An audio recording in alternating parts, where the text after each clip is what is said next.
Hello students, turning point চ্যানেলে তোমাদেরকে স্বাগত।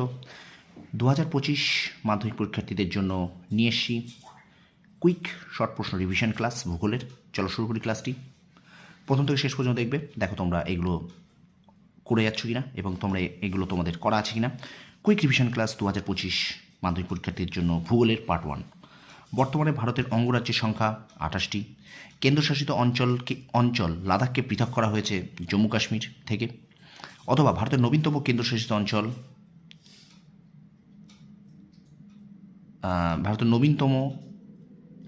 অঞ্চল কাশ্মীর।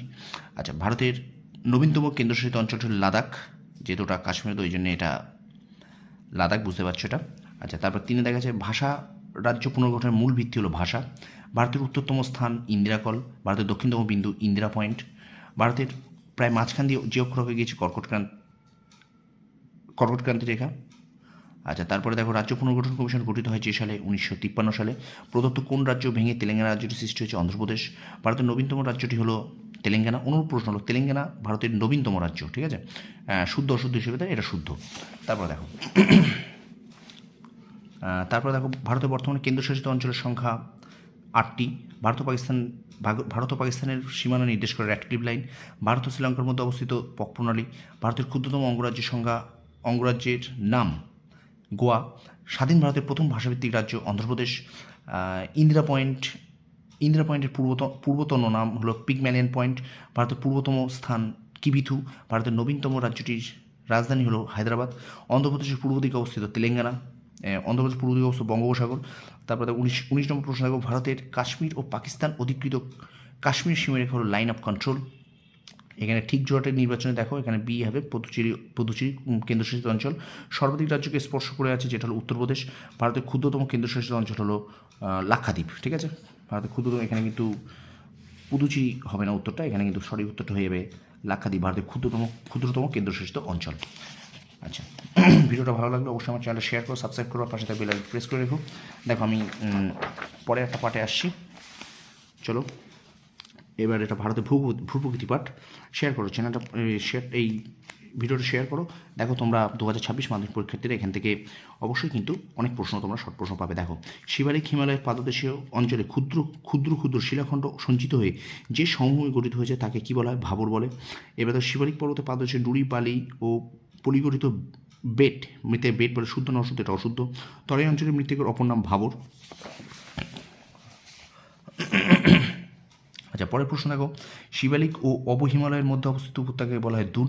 শিবালিক ও হিমালয়ের মাঝে অনুদৈর্ঘ্য নিচু অংশ যে নামে পরিচিত তাকে আমরা বলি দুন। মালাবার উপকূল বালিয়ারিকে বলা হয় থেরিস। অথবা অনুরূপ প্রশ্ন, কেরালা উপকূলে বালিয়ারিকে বলা হয় থেরিস। আরাবল্লী পর্বতের সর্বোচ্চ শৃঙ্গ হলো গুরুশিখর। মালনাথ কথার অর্থ পাহাড়ি দেশ।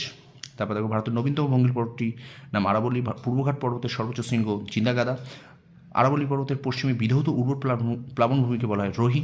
রাজস্থান, অনুরূপ প্রশ্ন দেখো, রাজস্থানের মরু অঞ্চলে বাগারের পশ্চিমে যে প্লাবনভূমি সৃষ্টি হয়েছে তার নাম কি? একই উত্তর হবে, রোহি হবে। এবং সিন্ধু সমভূমিতে অবস্থিত প্লাবনভূমিকে কী বলে? ধায়া। বসুধারা ধবল শীর্ষ বলা হয় কারাকোরামকে। মহারাষ্ট্র উপকূল অঞ্চলকে কঙ্কন উপকূল বলে। পশ্চিম উপকূলের সমভূমির দক্ষিণ ভাগের নাম হলো মালাবার উপকূল। অনুপ্রশ্ন, ম্যাঙ্গালোর থেকে কন্যাকুমারী পর্যন্ত বিস্তৃত উপকূলের সমভূমিকে কী বলে? মালাবার উপকূল। জম্মু ও কাশ্মীরের মাঝে অবস্থিত গিরিপথ ছিল বানিহাল। এবার তারপরে দেখো, জহর টানেল কোথায় অবস্থিত? কাশ্মীর হিমালয়। আবার ওর প্রশ্ন দেখো, বানিহাল গিরিপথ কোথায় অবস্থিত? এটাও কিন্তু কাশ্মীরে। তারপরে দেখো 14 নম্বর প্রশ্ন, উচ্চ গঙ্গা সমভূমির বা দোয়াব সমভূমি বালি মিশ্রিত মৃত্তিকা যে নামে পরিচিত ভুর। অনুর প্রশ্ন, উচ্চ গাঙ্গেয় সমভূমির পশ্চিমাংশে অবস্থিত ছোটো ছোটো বালিয়ারকে কী বলে? ভুর। বিদার অগ্নুদ্গমে সৃষ্ট ভূমিরূপ হল ডেকান ট্রাপ। পশ্চিমঘাট পর্বতের একটি গিরিপথ হলো ভোরঘাট গিরিপথ। তারপরে দেখো, সিন্ধু সমভূমির উত্তরের ক্ষয়প্রাপ্ত অংশকে বলে খোস। যে শৃঙ্গটির নিকট হিমালয় পর্বতে সিনটেক্সিয়াল বাঁক আছে তাকে বলে নামচা বরোয়া। শ্রীনগর ও লেহের মধ্যে অবস্থিত পশ্চিম হিমালয়ের গিরিপথের নাম জজিলা। লাদাখ পর্বতশ্রেণী যে পর্বতশ্রেণীর মাঝে অবস্থিত তাকে বলে কারাকোরাম জাস্কর। আরাবল্লী পর্বতের স্বল্প পাদদেশে অল্প বালুকাময় মরু অঞ্চলে দেখা যায় যেটা হলো বাগার। দাক্ষিণাত্য মালভূমিকে বিচ্ছিন্ন অংশকে মেঘালয় বলে। গারো পাহাড়ের সর্বোচ্চ শৃঙ্গ নকরেক এবং সমগ্র পূর্বাঞ্চলের সর্বোচ্চ শৃঙ্গের নাম দাফামু। স্টুডেন্টস, এই কটা প্রশ্ন তোমরা খুব ভালো করে দেখে যাও। আর এরপরেও আমি আগামীকালও নিয়ে আসবো তোমাদের জন্য ঠিক এই সময়ে কিন্তু আরও একটি শর্ট প্রশ্ন এরকম ভূগোলের জন্য পার্ট 2 ক্লাস তোমরা অবশ্যই চ্যানেলটা শেয়ার করো, সাবস্ক্রাইব করো, আর পাশে থেকে বেল আইকনটি প্রেস করে রাখো। তো 2025 মাধ্যমিক পরীক্ষার্থীদের জন্য কুইক রিভিশন ক্লাস ভূগোলের শর্ট প্রশ্ন পার্ট 1 দেখলে তোমরা, এরপরে আগামীকাল থাকবে পার্ট 2। তোমরা অবশ্যই চ্যানেলটা শেয়ার করো, সাবস্ক্রাইব করো, পাশে থেকে বেল আইকনটি প্রেস করে রাখো। তোমরা সফল হও, তোমাদের সাফল্য কামনা করি। ধন্যবাদ।